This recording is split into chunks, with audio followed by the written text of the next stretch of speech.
Hello everybody, it's Max with Crypto Talk now. Think about this for size. You're hearing all the talk about get your crypto off of exchanges, especially centralized exchanges, right? And get it moved to a cold storage as soon as possible. That's a common theme, especially with all the recent crashes with, for instance, FTX, so on and so forth, right? Well, check this out. This particular perspective, and of course, shout out to Crypto Lulu on this particular one. He brought this up as of, I think, about last night. And of course, I want to share this with you because, it is all about perspective. And if anything, you want to hear about these particular what if scenarios. Now, I have taken the liberty, of course, of fast forwarding this to this particular area that I felt as though kind of highlights what he's basically mentioned in regards to this.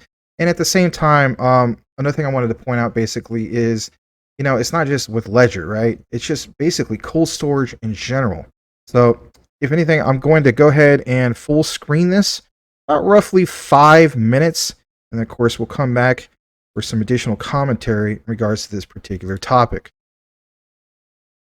They took everyone's gold in the 30s. They literally confiscated everybody's gold. They can do that again. And so the question comes is that if you hold even your crypto on a Ledger, the cold storage wallet, what if they make these big companies, these like Ledger, Decent, Trezor, what if they say to them, you have to delist and not be compatible anymore with XRP because we don't want retail in XRP? Something that we haven't considered before, right? The company that we are basically entrusting our assets to is the company for that cold storage wallet. Or is it? Because there's one thing that when you ask that question, you have to understand. And if you don't understand it, it is quite stressful because you think if Ledger goes down or Ledger delists XRP, it's all over. But remember what we say, not your keys, not your crypto. What does the Ledger Nano X or any Ledger or any Decent or any Trezor or any of those cold storage wallets, what do they actually hold? Think about it for a second. Do they hold your crypto?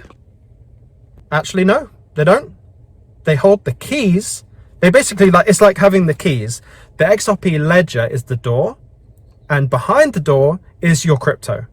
The ledger stores the key to get into that door, into the ledger, through the other side to get access to your crypto. So if Ledger or any of these cold storage wallet companies delisted XRP and no longer supported XRP, you actually have the keys.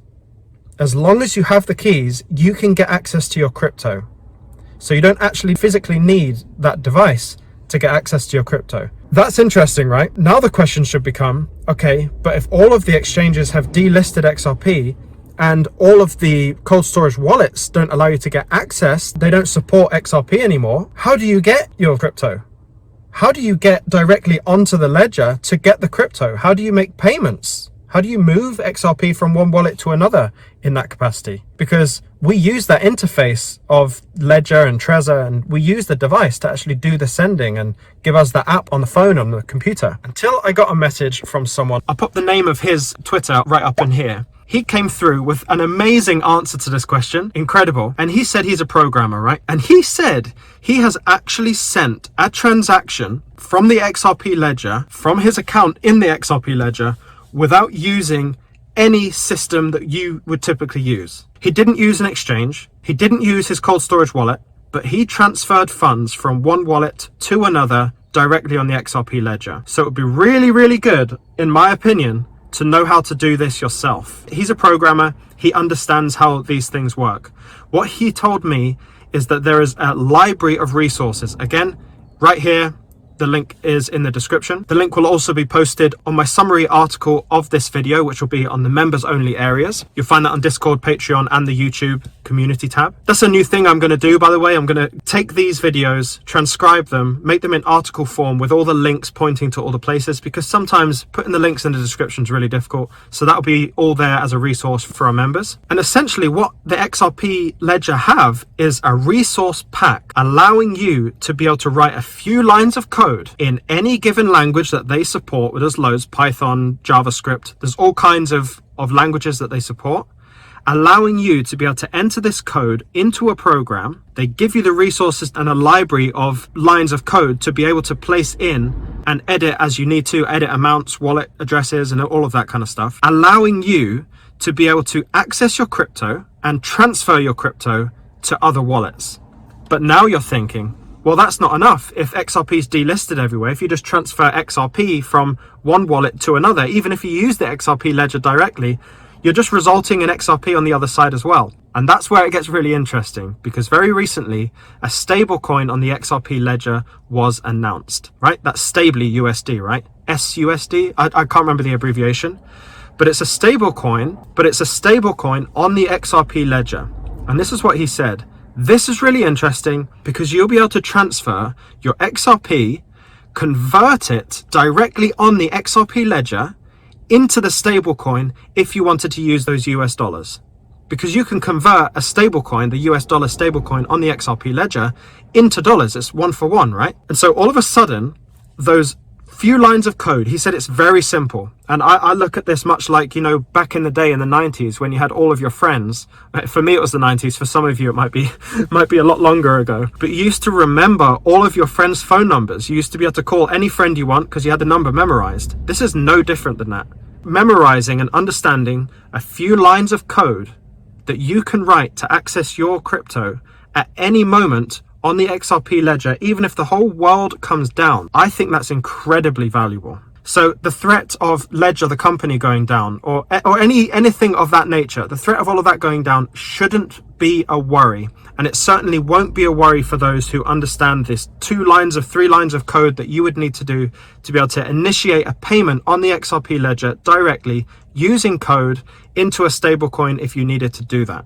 And that's why this news of an XRP ledger stablecoin that is 1-to-1 with the dollar is really important and offers you an avenue out if the whole world comes down. So as a All right, again, it's all about perspective. It is good to recognize these what-if scenarios as well. I'm going to basically come back here into the frame just a moment.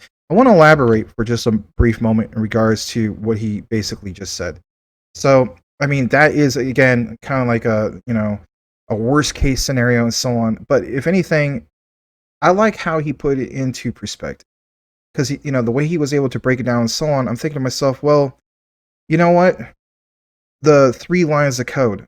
What company basically stands out when it comes to just that, the 3 lines of code? I'm immediately thinking Quant, right? For instance, Gilbert Verdian has mentioned countless times, for instance, we can make ourselves interoperable with all of these different products, services, projects, and so on, because we offer the utmost interoperability with something that's very attractive for devs, and that is the 3 lines of code. So, with their partnership, for instance, Ripple's partnership with, Quant and so on, it would make sense that if it came to what he's basically mentioned and so on, for a person that maybe didn't want to go through all the hassle of, learning these particular things and so on, heck, man, Quant could probably come up with the whole thing of just the 3 lines of code. So it's assuring to hear this, to say the least. And, if anything, it does give you, again, like I mentioned, a different perspective. Especially, I like the idea of, what blockchain is all about and so on. It should be about, for instance, the transparency and so on. And to have a mechanism, if you will, like this particular programmer that, Lulu basically mentioned and so on, who discovered that, you could just basically go on the XRP ledger and so on and write a few lines of code and get this, basically on there and so on. So you can basically, still access the likes of your XRP and so on. I think it's going to be huge. Obviously, these are problems that could very well get brought up in the future. But if anything, we do have to prepare for these crazy types of scenarios. So guys, that is it in regards to this particular coverage of XRP. Was very glad to be able to bring it to you. Again, shout out to Crypto Lulu. He's doing absolutely great with this particular coverage. I can't obviously take credit for what he did. I love sharing other content creators' passion, their drive, and especially great info. I mean, by all means, follow him. He definitely deserves it and so on.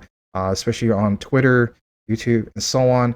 And guys, we will continue to cover the likes of XRP, XLM, XDCs, and the other ISOs as well as Quant here almost daily at CTN. So like, comment, subscribe if you haven't done so already. And by all means, please press that bell notification if you like being informed of new updates, videos, etc., etc. Guys, thanks again for watching. May you all have a blessed day, and we'll see you on the next one.